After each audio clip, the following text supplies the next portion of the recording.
سلام. احتمالاً همتون راجع به فستینگ کلی ویدیو دیدید و کلی اطلاعات دارید. هدف من تو این ویدیو معرفی این که فستینگ چیه و اینکه چه فایده‌هایی داره نیست. یه اشاره بهشون میکنم. ولی هدف اصلیم اینه که با توجه به تجربیات خودم و تحقیقاتی که کردم بهتون بگم که چجوری فستینگی که میگیرید بیشترین تاثیر رو داشته باشه و راحت تر براتون بگذره. اول که فستینگ رو شروع کردم خیلی گشنم میشد.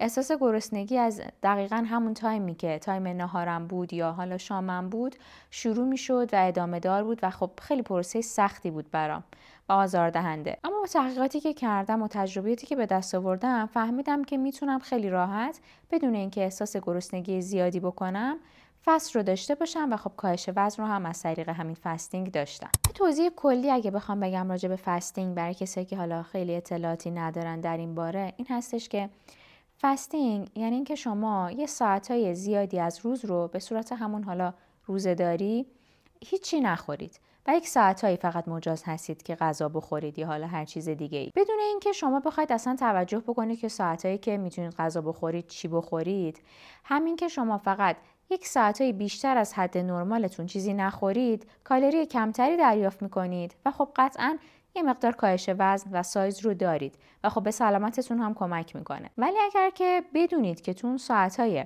ایتینگتون چه چیزهایی بخورید که هم باعث بشه کاهش وزنتون سریعتر باشه، همین که ساعتهای فستینگتون کمتر گرسنه بشید، خیلی مقوله مهمیه. برای شروع بهتون پیشنهاد میکنم که از فستینگ 12 شروع بکنید. یعنی 12 ساعت مجاز هستید که هرچی که حالا دوست دارید بخورید، 12 ساعت هیچی نخورید.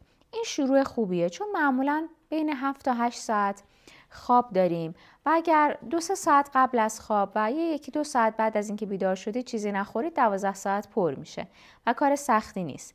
پیشنهاد میکنم با همین 12 شروع بکنید. بعد شروع کنید 1 ساعت، نیم ساعت هی اضافه کردن به ساعت فستینگتون. اینطوری خیلی فشاری بهتون وارد نمیشه. از فواید فستینگ هم که بخوام بهتون بگم خیلی طولانیه.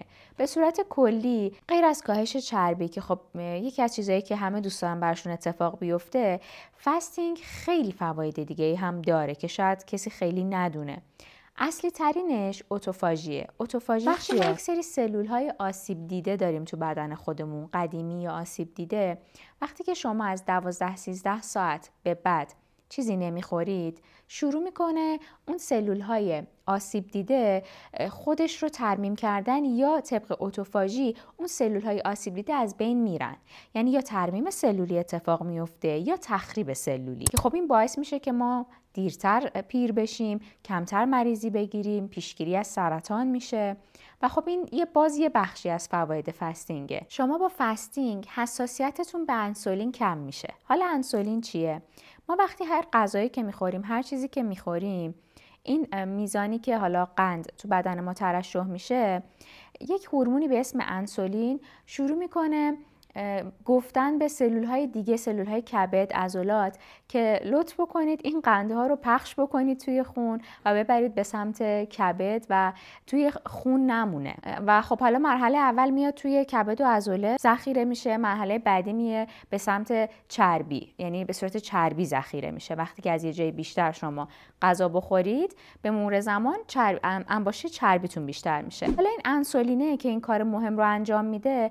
وقتی که شما حالا طی غذا خوردن زیاد، افزایش وزن زیاد، حالا میتونه حتی ارثی هم باشه، بعضی بدن‌ها شروع میکنن به این انسولینه مقاومت پیدا میکنن، حساسیت پیدا میکنن و کمتر ترشح میشه، یا اگر ترشح بشه اون سلولا دیگه زیاد حرفشو گوش نمیدن و باعث میشه این قندها قند بیشتری توی خون بمونه، باعث میشه قند خون بالا بره، باعث میشه ذخیره چربی خیلی بیشتر بشه، این پخش شدن اتفاق نیفته که خب خیلی ضررات زیادی داره و شما با فستینگ میتونید این حساسیت رو بهبود ببخشید و سمت دیگه شما با فستینگ هورمون‌های رشدتون رو هم فعال می‌کنید. یعنی میتونید بازسازی سلولی داشته باشید و همینطور هورمون‌های رشدتون رو زیاد بکنید و سمت دیگه لاغر بشید. برای همینه که من توی ویدیوی قبلی گفتم و الان هم میگم بهترین روش کاهش وزن فستینگه. شما هم لاغر میشید، هم به خودتون آسیب نمیزنید و هم یه عالمه فواید دیگه در کنارش دارید که واقعا به نظرم حیفه بخواید این کار رو انجام ندید. فقط برای لاغری نیست، تو کل دنیا خیلی از افراد مشهور، بازیگرها و همه افرادی که یه مقدار میخوان رو علم پیش برن دارن فستینگ رو تو زندگی خودشون اجرا میکنن و اصلا شاید هیچ اضافه وزنی هم نداشته باشن. ولی به صورت کلی بخوام بهتون بگم فستینگ رو اگر که صحیح بگیرید خیلی به کاهش وزنتون کمک میکنه. شاید اوایلش فکر کنید که با گرفتن فستینگ و به خاطر اون گرسنگیه شما یه مقدار اعصابتون به هم میریزه، ولی میخوام بهتون بگم فستینگ حتی روی سلولهای عصبیتون هم تأثیر میذاره و بعد از یک مدت شما کاهش استرس و اضطراب رو هم تجربه میکنید. حالا میخوام بهتون بگم تو این فستینگی که حالا پیشنهاد میکنم از 12 شروع بکنید، بعد برید سراغ 14-10 16-8. عموما 16-8 بهترین حالتش هست. یعنی بهترین حالت که نمیشه گفت، ولی هم خیلی سخت نیست، هم تاثیر زیادی داره، چون از 12 ساعت هر چقدر بیشتر بشه این تاثیرات بیشتر میشن و 16 ساعت ساعتیه که شما میتونید تمام اون المان‌هایی که گفتم رو با این 16 ساعت فست به دست بیارید. یه نکته خیلی مهم بهتون بگم که اگه رعایتش بکنید اون ساعت‌های گرسنگیتون به شدت کم میشه و اصلا میتونم بگم شاید احساس گرسنگی نکنید. شما اگر تو ساعت‌های ایتینگتون که حالا 8 ساعت 10 ساعت هر ساعتی که هست اصلا قند مصنوعی نخورید، غیر از این که خب شما به بدن خودتون قند نرسوندید، کالری زیاد مصرف نکردید به خاطر خوردن چیزایی که قند دارن و کالری بالایی دارن، شما با اون قند نخوردنه توی زمان فستینگتون اصلاً و یا به میزان خیلی کمی گرسنه نمیشید. من به شخص خیلی این رو تجربه کردم. یعنی اگر روزهایی شده که ناپرهیزی کردم و تو ساعت ایتینگم یک مثلا قند مصنوعی مثل حالا یک بستنی خوردم یا هر چیزی، یک شیرینی خوردم، فرداش تو ساعت فستینگم به شدت گرسنه شدم. خیلی تاثیر داره. اگه نمیتونید اون گرسنگی فستینگ رو تحمل بکنید، پیشنهاد میکنم یه چند روز امتحان بکنید. قند مصنوعی نخورید و ببینید چقدر تو اون ساعت‌ها کمتر گرسنه‌تون میشه. این مورد فقط شخصی نیست، یعنی بر اساس تجربه خودم نیست. تمام اطرافیانم که فستینگ رو امتحان کردنم این نظر رو دارن که زمانهایی که شیرینی میخوریم خیلی گرسنمون میشه و اگه نخوریم این گرسنگی خیلی کمتره. پس حتما این نکته رو رعایت بکنید که بتونید خیلی راحت تر اون ساعت فستینگتون رو بگذرونید. یه مورد دیگه هم که خیلی مهمه و میخوام بهتون بگم این هستش که شما اگر که بعد از یک مدت فستینگ گرفتن استوب وزنی میکنید، اون کاهش وزنی که دوست دارید رو تجربه نمیکنید، یا اینکه از همون اول دوست دارید به میزان بیشتری کاهش چربی رو توی فستینگتون داشته باشید، حتما وعده اول ایتینگتون رو پروتئین بذارید. یعنی اصلا ماده قندی نباشه توش. ماده قندی حتی نون و برنج هم میشه، چون نون و برنج هم قند دارن. شما اگر بیاید فستینگتون رو با پروتئین ها و یا مغزیجات، دانه ها باز بکنید، خیلی اون روند کاهش وزنتون سریعتر اتفاق میفته. به چشم تجربه کردم، یعنی خودم که تایمایی که میذاشتم فقط ساعت 1 بعد از 16 ساعت فست غذای برنجی بخورم، با ساعتایی که با روزهایی که می اومدم فستینگم و با تخم مرغ آبپز چند تا مغز باز می‌کردم و 1-2 ساعت بعدشون برنج رو می‌خوردم، خیلی تاثیرش فرق می‌کرد روی کاهش وزن. پس حتما سعی بکنید وعده اولتون رو پروتئین و یا کربوهیدرات‌های سالم مثل مغزیجات داشته باشید. اگر که براتون امکان پذیر نیست و میخواید سریعتر وعده‌تون رو بخورید، نیم ساعت از فستتون کم بکنید، یعنی مثلا توی 15 ساعت و نیم یه چند تا مغز، یه تخم مرغ آبپز بخورید و بعد از نیم ساعت 1 ساعت بیاید اون وعده‌ای که حالا نون داره، برنج داره یا هر چیزی رو بخورید. حالا علتش چیه؟ به خاطر اینکه بدن شما توی این همه ساعت هیچ انسولینی ترشح نکرده و منتظر غذا، منتظر قنده. شما هر چیزی که بهش بدید سریع شروع میکنه به انسولین ترشح کردن و پخش کردنش تو بدن و اگر که اون چیزی که پخش میشه قند نباشه و قند کمتری داشته باشه، این روند خیلی بهتر انجام میشه، حساسیت به انسولین کمتر میشه. پس حتما وعده اولتون رو پروتئین و یا مغزیجات بخورید و مطمئن باشید که خیلی تأثیر گذاره. اگه میخواید وزنتون رو یا همون چربیاتون رو کم بکنید، خیلی بهتره که بیاید تون مثلا 8 ساعت 10 ساعتتون 2 تا وعده فقط بخورید یا حتی 1 وعده بخورید. کم کردن وعده خودش باعث میشه یه حجم زیادی از کالری رو شما نخورید، چون ببینید هر وعده‌ای که ما میخوریم حداقل بین 500 تا حتی 1000 کالری داره. وقتی شما بیاید یه وعده رو حذف بکنید، خب یه کالری خیلی زیادی رو کم کردید.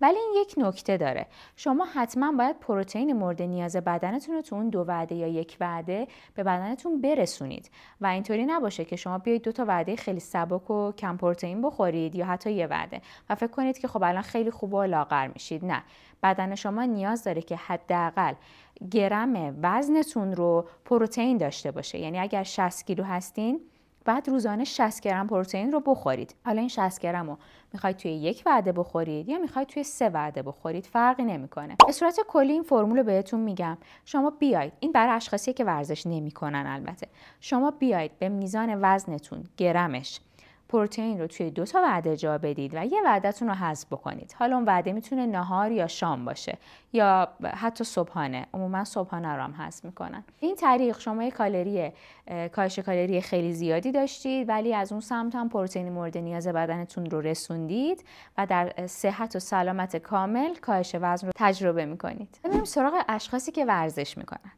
اگر ورزش میکنید بهتره که هیچ کدوم از وعدهاتون رو حذف نکنید. یعنی شما باید 3 وعده رو توی تایمای ایتینگتون داشته باشید. خاطر اینکه افرادی که ورزش میکنن باید حدود 2 برابر وزنشون به گرم پروتئین مصرف بکنن. یعنی مثلا من خودم شخصا که حدود 60 کیلو وزنمه، روزانه بین 100 تا 120 گرم پروتئین رو حتما مصرف میکنم. چون این مقدار پروتئین تو 2 وعده یه مقدار جا دادنش سخت میشه، برای همین 3 وعده رو دارم. ولی از این 3 وعده فقط 1 وعدهشو کربوهیدرات میخورم، یعنی نون، برنج یا سیب زمینی. 2 وعده دیگر رو بدون این کربوهیدرات ها میگذرونم که باعث میشه هم کاهش وزنم، یعنی همون کاهش سایزم امتداد پیدا کنه، ممتد باشه و از اون سمت هم سلامتم حفظ بشه. پس اگه ورزش میکنید حتما 3 تا وعده‌تون رو داشته باشید. تو وعده‌تون پروتئین زیادی رو جا بدید و تا اونجایی که میتونید کربوهیدرات کم و از اون سمت قند مسئولین رو کلاً حذف بکنید.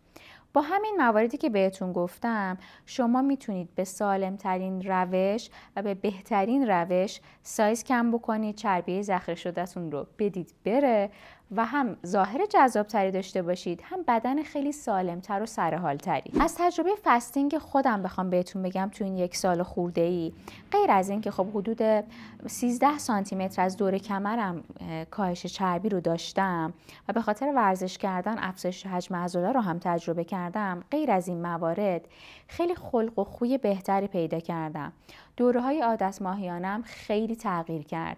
دردهای زیادی داشتم، فشارهای عصبی زیادی بهم میومد و به خاطر فستینگ خیلی کاهش درد داشتم. فشارهای عصبی روم کمتر شد، خیلی راحت‌تر میگذشت اون تایم برام.